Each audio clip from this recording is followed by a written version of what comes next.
Good morning students. Class 11th आपका जो chapter था उस चैप्टर के क्वेश्चन सेकंड तक हो चुका था कि कविता में किसान की पीड़ा के लिए किन्हें जिम्मेदार बताया गया है।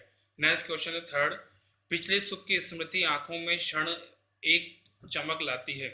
इसमें किसान के किस पिछले सुख को संकेत किया है? जैसा कि मैंने आपको बताया कि इस पाठ में किसान के दो रूप बताएं। एक किसान वो था जो स्वतंत्रता, स्वाधीनता, स्वाभिमान से भरा उसका जीवन था, और दूसरा वो जो निराशा और वेदना में डूबा हुआ है।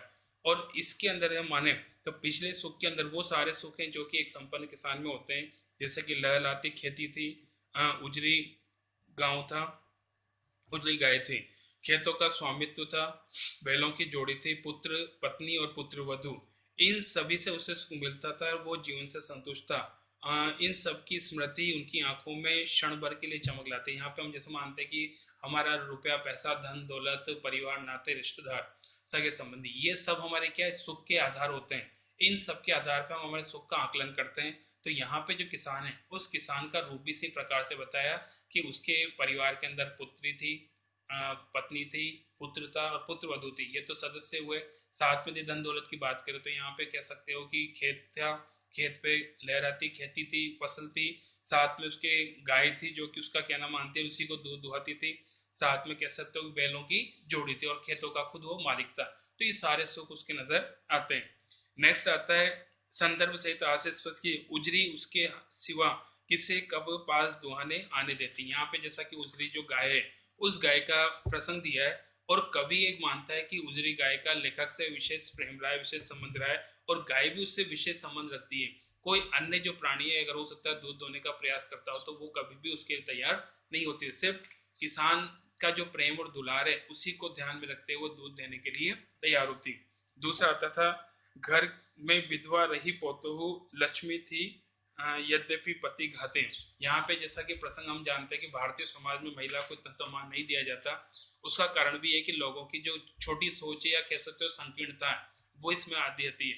यहाँ पे पत्नी, क्योंकि पत्नी उसकी खुद की लेखक किसान की पत्नी मर चुकी है, उसकी पुत्री मर चुकी है, परिवार में सिर्फ उसकी पुत्र वधु बची है क्योंकि पुत्र की मृत्यु भी हो चुकी है, सिर्फ पुत्र वधु बची। तो पुत्र वधु के लिए यहाँ पे कह सकते हो कि उसको पति घातिनी कहा गया था, तो पति पे घात तथा उसका कलंक आ गया है। और उसका कारण भी है कि पत्नी को ऐसा माना गया कि वो अपने पुत्र की उसके पुत्र की मृत्यु का कारण बनी, बल्कि हुआ उल्टा है। यहाँ पे किसान की पुत्र की जो मृत्यु है उसके लिए जिम्मेदार यहाँ पे महाजन है। लेकिन क्योंकि समाज के अंदर क्या हुआ, समाज के नकारात्मक सोच है, समाज महिला पे आक्षेप लगवाने पीछे नहीं होता, उस पुत्र वधु का कसूर न होते हुए भी उसे इस प्रकार के पाप पति घातिनी के आरोप और कलंक का सामना करना पड़ा है। नेक्स्ट आता है पिछले सुख की स्मृति आंखों में क्षण भर एक चमक है लाती, तुरंत शून्य में पड़ गया वह चितवत, आंखें तीखी नोक सदृश बन जाती। यहाँ पे जैसा कि आप जानते हैं कि दोनों प्रसंग आते हैं। एक क्षण तो वो आता है जो उसको पिछला सुख याद आता है, जिसके अंदर आपको बता दिया पुत्र पत्नी, पुत्र वधु, और कह सकते हो लहलाते खेत, साथ में कह सकते हो गाय और बैलों की जोड़ी, ये सारे उसकी संपन्नता, साथ में खेत और खेती, ये सब उसकी संपन्नता की थी जो उसकी आंखों में चमक लाती। लेकिन एक ही क्षण जब उसे पता लगता है कि वो सब कुछ छिन गया, वो कुछ भी नहीं रहा, सिर्फ उसकी आंखों के सामने फिर क्या नजर आता है, एक कसक सी नजर आती है, एक दुख सा प्रकट होता है। नेक्स्ट क्वेश्चन आता है वे आंखें कविता का उद्देश्य बताइए। ये कविता पंत जी की प्रगतिशील दौर की कविता है। इसमें विकास की विरोधाभासी अवधारणाओं पर करारा प्रहार किया गया है। युग युग से शोषण के शिकार किसान का जीवन कवि को आहत करता है।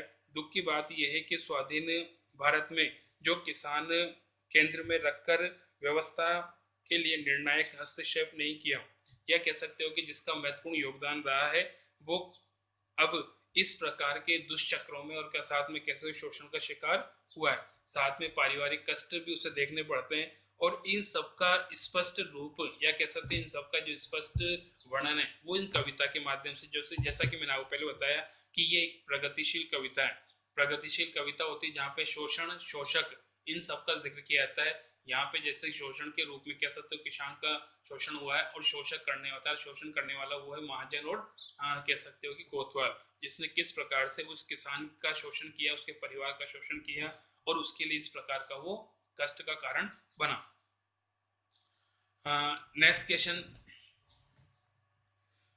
पुत्र और पुत्र वधु के प्रति किसान का दृष्टिकोण क्या था।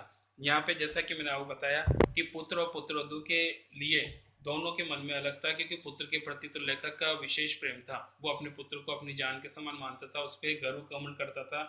लेकिन यहाँ पे जैसा कि बात करें तो पुत्र वधु के प्रति उसके मन में इतना प्रेम नहीं था। उसका कारण, क्योंकि जैसा कि मैंने पहले कहा आपको कि समाज के अंदर महिला को इतना सम्मान नहीं जितना कि एक पुरुष को दिया जाता है। पुत्र कह सकते हो पुत्र की मृत्यु के बाद पुत्र वधु ही बचती है, जिसका सारा कलंक यह थोपा जाता है कि वो अपने पति के लिए घातनी निकटकारी है। यहाँ पे उल्टा होता है कि उसको, स्त्री को तो पैर की जूती के समान वो समझता है, एक के बाद दूसरे बदलना कर, वो तो ये सोच रहा था कि कहीं हो सकता है कि उसकी पुत्र वधु मर जाती तो, या पत्नी मर जाती तो उसका कोई मतलब नहीं है, उसकी जगह पे दूसरी कोई आ जाएगी। लेकिन उसका सबसे बड़ा दुख का कारण था कि उसका जो एकमात्र पुत्र था वो मृत्यु को प्राप्त कर गया। नारी को समाज में आज भी उचित सम्मान नहीं मिल रहा, कविता के आधार पर स्पष्ट कीजिए। जैसा कि आपने इस कविता के अंदर पढ़ा और आपको पता लगा कि ये कविता ये सिद्ध करती है कि समाज में, विशेषतः ग्रामीण परिवेश में, या कह सकते हो कि जहाँ पे छोटी संकीर्णता का विचार रहते हैं, उस समाज के अंदर इस प्रकार का व्यवहार देखने को मिलता है। समाज के व्यक्ति ये बात मानते हैं कि समाज में महिला को उतना सम्मान नहीं मिला जितना कि मिलना चाहिए। आज के परिप्रेक्ष्य में मानते हैं कि महिला, लड़का हो या लड़की हो या पुरुष हो महिला हो, सबका उचित स्थान है और दोनों अपने अपने क्षेत्रों में कदम से कदम मिलाकर आगे बढ़ रहे हैं। लेकिन फिर भी लोगों की जो घटिया सोच है वो कहीं पीछे नहीं हटती। इस पाठ के माध्यम से भी सिद्ध किया है कि पत्नी की मृत्यु को इतना विशेष माना नहीं है, पुत्र वधु को कोई विशेष सम्मान नहीं दिया गया, बल्कि हो सकता है उसको तो पैरों की जूते के समान माना गया कि एक गई और उसकी जगह पे दूसरी कोई आ जाएगी। तो और उसके पुत्र की मृत्यु को उसको गहरा दुख लगता है कि उसका पुत्र उसके लिए बहुत था। तो ये समाज की छोटी सोच को दर्शाता है और कवि चाहता है कि ऐसी भावनाएं समाज में नहीं होनी चाहिए। लेकिन समय बदल रहा है, वर्तमान में शिक्षा का प्रसार हो रहा है, साथ में हो सकता है बेटा बेटी को समान महत्व दिया जा रहा है। आज कई ऐसे परिवार है जहाँ पे हो सकता है कि दोनों को समान अवसर दिए जाते हैं, शिक्षा का समान अवसर मिला है, साथ में जीवन बसर का। इसके अलावा हो सकता है हर क्षेत्र में उनको बराबर का दर्जा दिया गया।